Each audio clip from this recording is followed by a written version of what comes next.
Hey everyone, I am TH Pine and welcome to Entropy Rising. What is Entropy Rising, you ask? I like to call it a physics-based first-person puzzle platformer. It's available on Steam and the link is in the YouTube description below, and this is what it looks like. So in this game is about following this purple sphere around through the levels and solving various puzzles along the way. So the sphere is going there, so we have to go there as well, and it's going over there. So how do we get over there? Well, you see those green things here? We can make them spawn, and those green blocks despawn by activating this green generator, and this green generator is connected with via this conduit with this temperature generator, which will activate when we put something hot in here. So what do we put in there? Well, fireballs. The game has fireballs, as you can see here and up there, and we have to get them there. So how do we do that? Well, first we jump down here. There's fall damage. Well, we barely survived this fall, so not a fall any higher than this, but we barely survived this one, and we regenerate fairly fast, so that's fine. So you see these red blocks, they block the fireballs which are in there, so we have to make them disappear. We do so in a similar manner. We deactivate this red generator, which is activated. As you can see, there's electricity in those conduits, so we have to deactivate it. It's connected to this temperature generator, which is on full power, obviously, because there's a lot of fire in there. Well, let's not jump in down there. So we have to cool it down with, what do you fight fire with? Well, right, with water. So we have water balls, and we can push them in there with our gravity gun. Well, the gravity gun can do more than this, but this is the main purpose. Well, not the main purpose. One of the purposes of the gravity gun is to grab those water balls or spheres and, well, move them around. Oops, that's the other purpose. That's not what I wanted. I will explain that later. No, not what I wanted. God damn it. Come here. I'm too stupid to do this. Can I please pick up that ball? Thanks. So, there we go. So what you saw was a gravity bubble. We have to use that in a moment. And you saw that green block starting to move. That's a builder. I'm not sure where it did go. Oh, there it is. So the builders, they grab blocks and put them somewhere else. And if you intercept them and you steal their block, you get like it's like a side objective. At the end of the level, you get like how many out of like you collected 3 out of 5 builder blocks or something like that. It doesn't have any purpose. It's just like a side object. Oh, damn it. Okay. There's fire somehow. I'm not sure where the fire is coming from, to be fair. But there came fire down here. Probably, well, no, they're in there, and that's too far away. I'm not sure how fire got there, but the fire killed me, and you saw me, well, reversing time.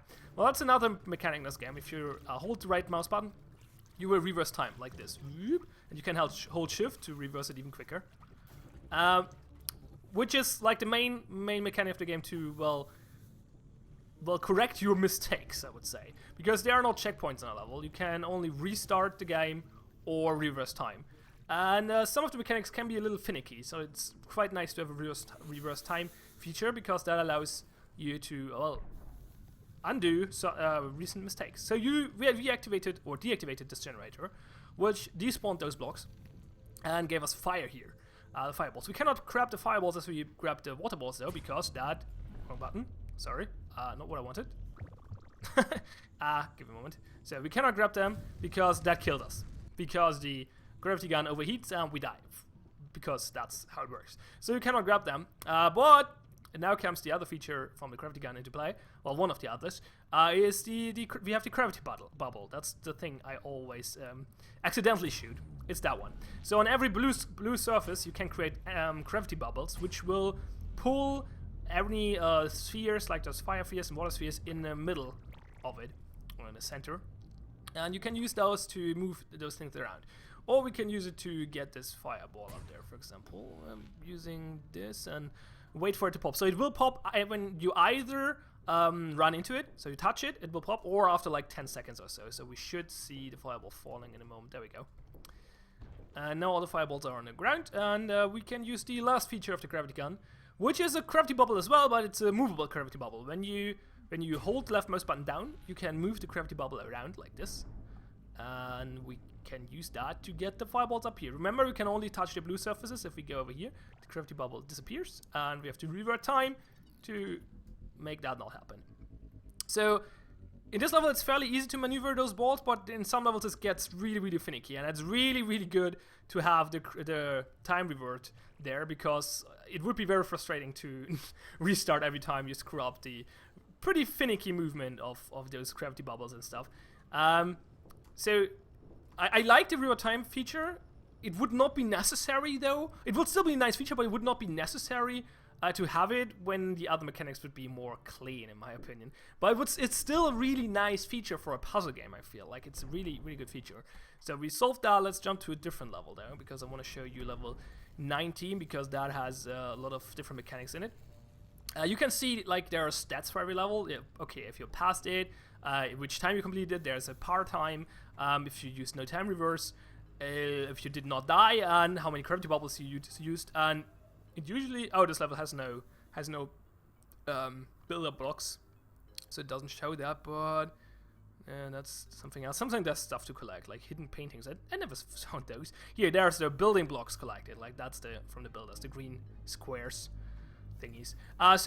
Right now all levels are unlocked, but that's because I have the review version of the game, so all levels are unlocked. Usually only the level, there are 33 levels, by the way. Only the level you completed and 3 after it are unlocked, which is a good way of doing it, I think, because if you're stuck in one level, you can skip one, but you still have to progress. Like, you cannot just skip to the last level. You have to do, like, at least every 3rd level, actually. So let's play level 19, because it shows a lot of different mechanics. So electricity, this time not in a conduit. Those blocks can transport electricity, and we have to go down here. We cannot go through here though, because, well, it's electricity, makes sense, right? Well, kind of, I guess. So we have to turn this off, so we follow it over here. We will talk about that in a moment. Over there, and it disappears there in the wall. So we have to get through there. Well, there are green blocks again, so what do? We deactivate or activate the green generator. We have to activate it, actually, in this case. The green generator is over here, and it's connected to an acid generator, which is that thing. That's not triggered or powered by heat, it's triggered by acid. Acid are those things. They work like water, but they're dangerous. So water and electricity and acid can transport electricity as well. So as you can see here, we have electricity. So we cannot grab those right now because they're connected with electricity, which that's not how physics works, but whatever. It's for the sake of the game. So we have to get rid of those water bubbles to get them free, at least partially free. So we need those fireballs to get the water balls done, or gun. We cannot grab them though, because there is no blue surface here, and we cannot just use the gravity gun. Well, we can, but not like only the gravity bubbles, and we cannot use them there. So we have to use this tilter. If you get into the tilter, you can tilt the world like this. That's the maximum you can tilt, and that's fine though. So we tilt it like this, jump out here, use the gravity bubble on the blue surface here, and get back into the tilter, and now we play pinball. And try to get the fireballs in those holes in order to destroy the water bubbles and free the acid bubbles, which is a little tricky. Come on! God damn it! I'm bad at this. No. Okay, get over there. There we go. Okay, now we have to cut them off. That's a little weird in this level, but the mechanic basically is you have to make them cut through the steel plate, like this, and then the connection will drop. However, they reconnect, which is a little annoying from time to time. Oh, we got them all free. Huh, that was easier than the last time I tried. Okay, sometimes they reconnect, and well, it's kind of annoying. Okay, so now we get the acid bubble. As I said, acid works like water, so we can grab it, but it deals damage to us, so we cannot grab it for too long. It's enough to get it over here, though, and then we use the gravity bubble, and don't stay too close, because it will explode if you touch it, which has a ridiculous aggressive visual effect, which gets really annoying. Like, if you're in a more narrow space, and you're trying to get a gravity bubble where you want it without touching it, and then this effect pops in your face all the time, especially when it's combined with damage. Holy shit, that's so annoying, it's ridiculous.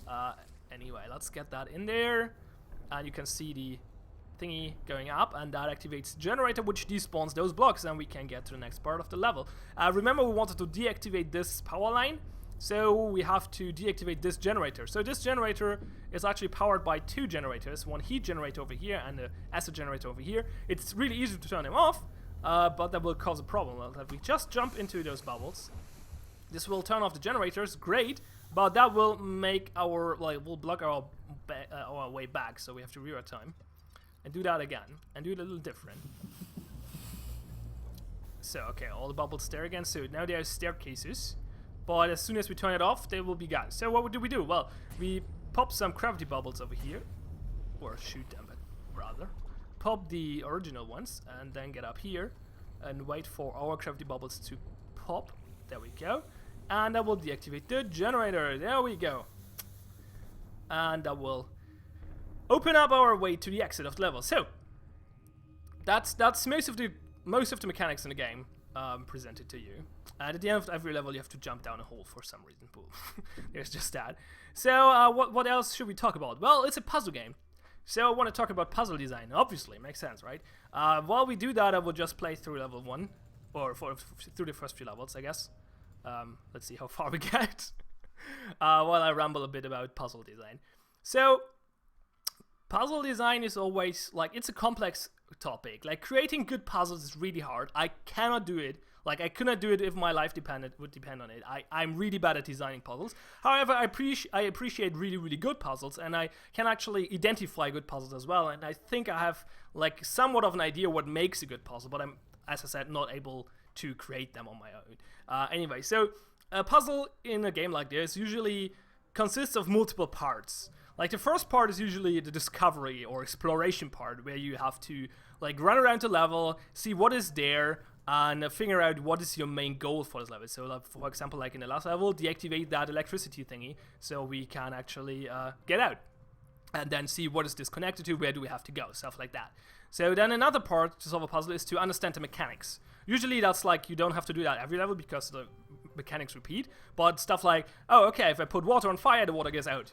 The fire goes out. Or if I use, like, does the heat generator work and stuff like that. How many water bubbles do I need to deactivate, like, take out their fire bubbles, stuff like that. So how do mechanics work? Then there's obviously, to every puzzle, there's like a logical puzzle element, and yeah, where you have to figure out how to do what you want to do, exactly in which order do I have to move which part where and use which mechanic at what time. And the last part is usually they blend over. It's not necessarily the last part. What the last part I mentioned is to actually solve the puzzle, like the execution part, where you actually have to, well, do what you were figuring out during the logic part or the logic task of the puzzle. What was that level again? Oh yeah, water. Oh, we don't have the gun yet. Wait, I think we get the gun here. Yeah, there we go. So different puzzle games use those, like, have different focus on different parts of or different tasks of a puzzle, and some people would argue that the logic puzzle part is the most important part. And I don't think that's necessarily true. However, the logic part is the one that I personally prefer the most. Like, it's the most important to me. I don't think it's generally more important than others. Well, maybe not more important than others, but it's pretty important to a puzzle, obviously. And for me, it's the most important part. So the logic task behind it. We just ignored builder blocks. Let's just get out of here.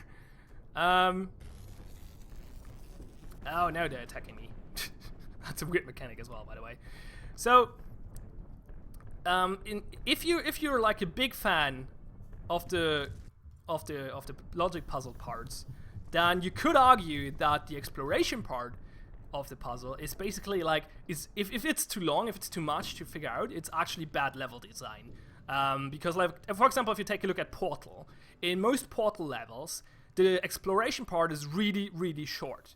Like, it's the levels are designed in a way that you instantly see what is your main goal. I have to get through that door. I have to get on that platform. I have to, whatever, activate that energy thingy, stuff like that. Like, most puzzles in Portal are designed in a way that the exploration part is really, really easy. I guess, like, at least in Portal 1 for the first few levels. Like, it changed a little bit, especially in the Portal 2 co-op level. They get more complex, so you have to, the first thing you usually do when you're playing co-op in Portal 2 is you split up and go to different parts of the map and tell each other, oh, here's that thing, and here's that thing, and you try to figure out what those different pieces do and how they connect to each other. Where do we get more balls? There we go. But in the first few levels, like, the exploration is always really, really minimum, because levels are designed in a very clever way that they instantly show you everything. Like, it's just very good quote-unquote map design.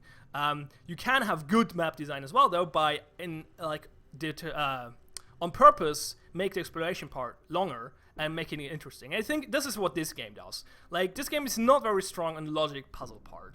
And well, yeah, it's not very strong on that part. The puzzles are all, if you understand all the mechanics and you find everything, it's really easy to solve the puzzles.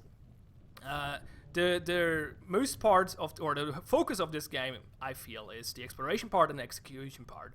And well, the exploration part is actually kind of interesting, I have to say. Like, you have to take some time to go through the levels and figuring everything out and finding everything, and sometimes has like not really hidden passages, but you have to explore. Like, some levels are big and you have to go there and go all the different corridors and find all the different things you need to do to find, and find the different generators and figure out what they're connected to and stuff like that. So that's actually one of the biggest parts in this game. If you solve a puzzle, you have to do the exploration thingy. Then, as I said, like, the mechanics are, I feel the mechanics are a little lacking. They're not bad, but they're not super well intuitive, I would say, and not super well introduced either. Like, the tutorials, quote unquote, which are those computers, are not very, like, there's text. Like, I could make a complete episode on how do you make a good tutorial for a puzzle game. I don't want to put that all in this video though, so let's just say the tutorial is not great. It's it's not terrible. You understand the mechanics, but sometimes you have to look twice and think, wait, how is that, man? And but overall the mechanics are pretty simple, so it's not a big concern, but it's not like amazing either. Like, not amazingly put together. Oh yeah, we popped those. And then, as I said, the logic part is really, really simple in most levels. Like, I did not, like, some puzzles, like, they don't even really feel like a logic puzzle. They're just super, super simple and straightforward to do. And then comes the execution part, and that's the other focus of this game, I feel. Like, this game is all about the exploration and the execution. The logic puzzles, as I said, are super simple. So, how did that work again? Wait, that level tricky was a little weird. I had to... Oh yeah, I have now to disconnect this again. How do I disable it? Oh yeah, I can use one of the bolts, I guess. And it comes down to the execution a lot. And the execution is, well, generally, that was not what I wanted. The execution is fairly annoying, in my opinion, because those mechanics are fairly finicky. The good thing is, though, that you have that time reverse button. And that makes it not that annoying. It's still not the fun part, I think, or the best part of the game. Especially in some levels where the execution is just unnecessarily long. So you figured out what to do, but it takes you time to do it. Can I get the water back there? I don't think so. Can we? I forgot how to solve this. Is it not possible like this? Maybe? I don't know. I cannot grab it now because it's too hot. Can we get the water? I don't think so. No, we can't get the water. There's no way. Oh, actually, it's cold enough. It worked already. Okay, fine. Fine, there we go. So yeah, I think if you enjoy this game or not, like, whether you enjoy it or not, it depends on what you like in a puzzle game. Like, I'm not enjoying it a great deal because my focus is the logical puzzles. And if you're into hardcore logical puzzles, or not even hardcore, but like interesting logical puzzles, like, let's say in Portal, for example, then I don't think this is the perfect game. However, Portal is like a bad example, actually, because Portal has really good logical puzzles, but Portal is a lot about, not necessarily the exploration, but the execution is just a lot of fun, and the mechanics are really interesting. Oh yeah, okay, I got to grab it now. The grab again, I mean. So, Portal is not, like, and the logic puzzles in Portal are interesting, but fairly simple for the most part. And so that's not a perfect example. But I think if you're really into logical puzzles, then you know what I'm talking about anyway, so I don't have to make an example.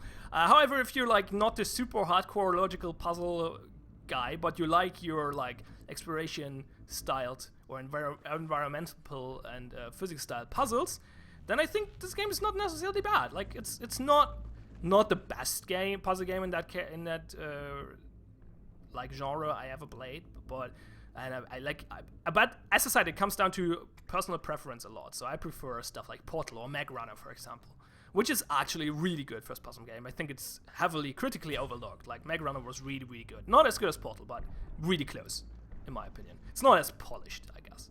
but still. Anyway, wrong game. So yeah, I think it really comes down to whether or not like what's the important part for a puzzle game. What do you like? What do you prefer? And well, yeah, that's well. As I said, if you like exploration and some physics-based execution of stuff with those mechanics, what you see here, then I guess the game is interesting. Like, it's not too long. Let's jump out. Like, it's 33 levels. If you're good at the game, it takes you around 4 hours, I guess, maybe. Like, if you're slow, you probably, especially if you're going for like stuff like those challenges, like how quick can you be on stuff like that. If you're interested in that stuff, then the game's actually pretty great, I think. Then you will obviously spend more time, like I guess at least 6 hours or something, maybe more, depending on how hard those challenges are, getting 3 stars everywhere. But if you're like just playing through it, don't care too much about the bonus objectives, and are pretty decent at logical puzzle games and stuff like that, then I think you will be pretty quick going through it, and you will be like 3 or 4 hours, I guess.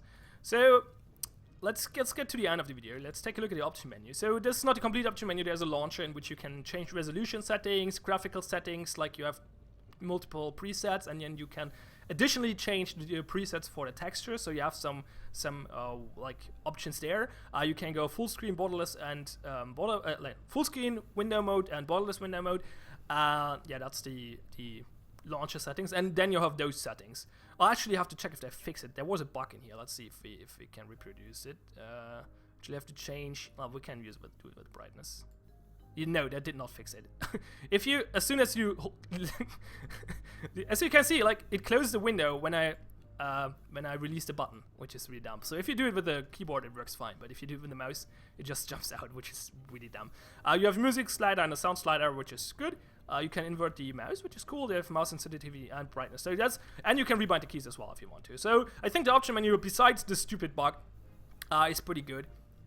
There's like I'm not missing anything. It's everything there what we need. So that's pretty good. And yeah, overall, as I said, you have to make up your own mind. I'm not the guy who tells you, hey, you have to buy this or not. I tell you I try to tell you in like what you can enjoy in the game or what you can expect, and in which cases you will enjoy it, depending on your personal preferences. Because I think that games can be very, very different, and people enjoy very, very different things from games, and that's why people get in fights about games so much, because one person likes a game and another hates a game for very different reasons, or especially maybe for the same reason, like they hate or love it for the same mechanic, because they expect different things from a game. And I could be sitting here and shit on the game because I don't enjoy it, because I don't. I think the puzzles are totally bland and simple and straightforward and boring. But at the same time, I see that the game is like, it's polished, fairly polished at least, and a lot of people, I think, would enjoy this. Like, especially more, like, I don't want to say casual puzzlers, but people who are not like those hardcore logic puzzle guys, can enjoy this a great deal, I think. And I always have to applaud games that are not about violence, because most games are about fighting and killing and stuff. And while I like those games as well, I always like if a game doesn't do it. And that's one of the examples. So overall, I cannot say I recommend it, but like, if you like what you see, and well, if you still listened, then you already probably made up your mind, so I should just leave the video here. Anyway, it's called Entropy Rising for some reason. I'm not quite sure why, but names of games are always an interesting topic. So anyway, it's called Entropy Rising. It's available on Steam. The link is in the YouTube video description below, as I mentioned. I am TH Pine. I really appreciate that you spend your time watching my content. That makes me really, really happy. So thank you all for watching. Have fun and see you next time.